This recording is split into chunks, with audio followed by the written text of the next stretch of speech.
it's MK, and I am back with Christy's Beautiful Life, 30 Days of Sketches. This is the best of 30 days, and today we are going to be using this sketch by Allison Davis from Scrapbook Generations. I have brought back my little star clusters that I created a couple days ago, and I thought that they would be absolutely perfect with this layout, considering there's a whole bunch of stars over on the left side. So I got really super excited to be able to use up all of these stars. Well, at least try to see if I can put them all on a layout. I think that they're going to make embellishing this layout very, very simple. I also brought in everything that I did not use when I was creating these stars. So I have this negative strip from stars from a million years ago. I have these acetate and vellum stars from Heidi Swap.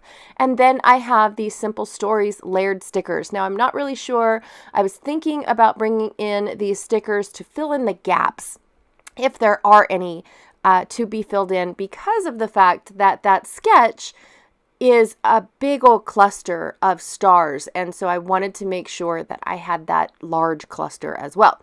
I also have 4 photos, so I'm thinking about doing a flip flap to one of them, and then I would like to really use up and finish up these stickers from I think they're from the workshop, you guys. Kaisercraft Workshop collection. I have this strip in case I don't have enough of those little stickers in the sticker book, so I brought in this strip, and then I have these 2 leftover pieces from my Kit Conspiracy kit that I'm going to be using as my photo mats for my photos. And then I have this piece of craft paper that's from a Halloween stack, and I plan on using the craft side of it. I have to tell you guys that I came home from my uber long retreat, and I destashed a ton of cardstock. I kept a couple blues, a couple yellows, a lot of browns, and a lot of grays. I kept all those. However, all the other colors went to the wayside. I had no reason to keep any of those colors. And a couple greens. I'm a very green person. So I'm very excited to see if I can survive without cardstock. But right now, yeah, I'm feeling super excited that I got rid of an entire paper rack of cardstock. And I only have the 1 stack. I used to have 3 paper racks. I dwindled it down to 2, and now I've dwindled it down to 1.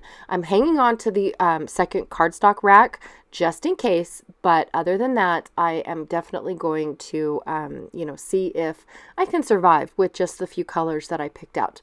Okay, so I'm just going to take all these stickers. I have 2 sheets of these border stickers, and I'm just going to build up my border going up. Now, this is where I thought I was going to need that Mountain Trek branding strip, just in case I did not have enough of these stickers. Well, then I decided I'm going to use these word stickers. They're super colorful, and they really match. They're nice, big, bold color.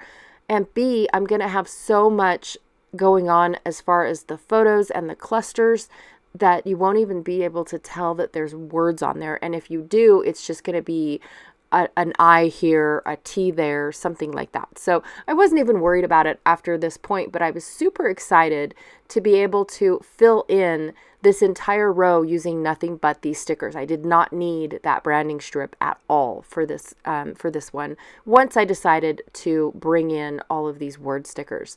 Now, I also am going in and pulling out the gear and wheel stickers and the chain link stickers just to give it a little bit more interest in my clusters. So some of that stuff will be peeking through all of the clusters that I pre-made. So I'm super excited about that. And then I decided to stop right there. I have no idea, how far from the edge I am, an inch, a little over an inch, somewhere in there. I measured starting at the bottom only to make sure that my first layer was straight, and that was it. So here I realized that my wood grain is not the same on the other side, so I had to double back it with, it was this pretty gray blue that I really loved from the Mountain Trek collection. And so I decided to do that for my flip flap, and then I'm going to have these 2 photos here as my main photos for the rest of the video.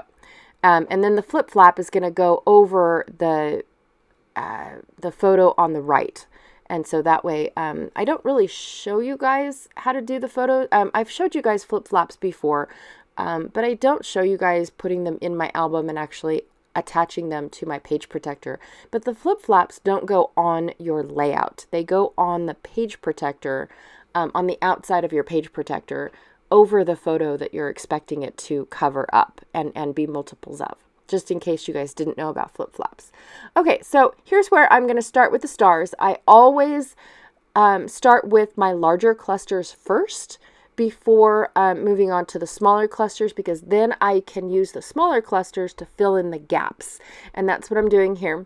I am going off of the sketch, and the sketch has all the stars lined up on the left, and then it's got some journaling spots above and below. So I'm trying to make sure that, because I don't have a whole lot of journaling, these are just photos of the Churchill County Museum, and I didn't end up taking pictures of the entire museum like I would have. We were only there to fill in our time waiting for something else to do. And honestly, I can't remember what it was. In all honesty, my mom and I took the kids really quickly over to the museum while Grandpa and Dad were doing something else. And so we only got to this point, and then we thought, oh, we'll come back. This is where Grandma and Grandpa live, so we'll be able to come back, and we haven't yet. So it's one thing that we will end up doing, is going back to this museum, but we only got a few steps in, and then it was time to leave. So I honestly don't have a whole lot to say about this museum, but I will document it when we go back and actually get more pictures and whatnot. So I just took a few photos of what I thought was interesting, and I usually take pictures of what the kids find interesting, because that's one of the things. But that was it. I took some of the acetate stars and vellum stars, filled in the gaps a little bit more. I put some stars behind the title to give it a little bit of interest. And then, of course, the little cluster over at the top. I totally ignored the fact that she has this little star cluster in the upper right-hand corner, because I thought that I had a ton of stuff going on. Plus, I oversized my photos like I always do. And so it doesn't look balanced when you put something over on the right using 4x6 photos, but I think it looks great. Anyways, and those star clusters make it just go by so super fast. All right. Thank you so much for hanging out with me today. I really, truly appreciate it. Be sure to check out the playlist to see what everyone else is creating for the best of 30 days by Christy's Beautiful Life. And stay tuned for round 10, because she has something amazing up her sleeve, and that starts in October. All right. Thank you so much, and I'll check y'all later. Bye.